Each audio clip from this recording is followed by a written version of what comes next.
बिस्मिल्लाहिर्रहमानिर्रहीम। अस्सलाम वालेकुम प्यारे बच्चों, कैसे हैं आप? यकीनन ठीक होंगे, तंदुरुस्त होंगे।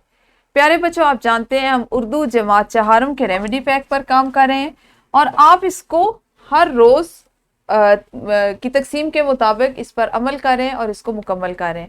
आज आपने रेमेडी पैक का सबक नंबर 7 फितरी मनाजिर इसका आगाज़ किया, जिसमें QR कोड में दिए गए वीडियो लेक्चर को आपने देखा, सुना और समझा और उसके बाद हरूफ जार और हरूफ अतफ की पहचान करते हुए इनका इस्तेमाल सीखा। यकीनन आपके लिए ये वीडियो लेक्चर्स जो हैं इनमें सीखने का बहुत मौका है, आप इनसे फ़ायदा उठा रहे होंगे।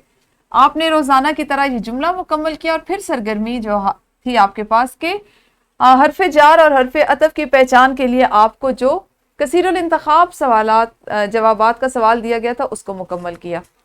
प्यारे बच्चों, अगर हम अपनी बातचीत में हरूफ जार और हरूफ अतफ का इस्तेमाल और इसकी अहमियत देखें तो आपको पता है हमारा कोई भी जुमला इन हुरूफ के बगैर मुकम्मल नहीं होता।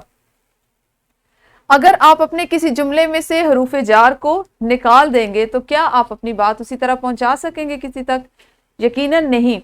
हरूफ जार ना सिर्फ बोलने में और हरूफ अतफ ना सिर्फ बोलने में बल्कि लिखने में भी उतने ही ज़रूरी हैं कि जितना हम उसको अपनी बात के बयान में इस्तेमाल करते हैं। वजह उसके लिए सिर्फ ये है कि हम उस वक्त तक किसी बात को मुकम्मल मानी के साथ, मफहूम के साथ, उसके मतलब के साथ नहीं समझा सकते जब तक हमारा जुमला मुकम्मल ना हो। जुमले को मुकम्मल करने के लिए दुरुस्त हरूफ के साथ, दुरुस्त अल्फाज के साथ ज़रूरी है कि आप इस तरह की चीज़ों को सीखें।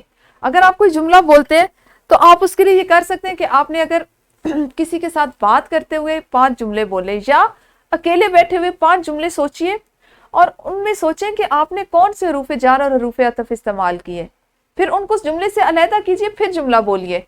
आपको अंदाज़ा होगा कि ये चीज़ें हमारी बोलचाल में कितनी ज़रूरी हैं और किस तरह हम इनका सहारा लेते हुए, इनका इस्तेमाल करते हुए अपनी बोलचाल को बेहतर बना सकते हैं। अपना ख्याल रखिए। अगले हासिल ताल्लुम के साथ अगले लेक्चर में मिलेंगे। तब तक अल्लाह हाफिज़। शुक्रिया।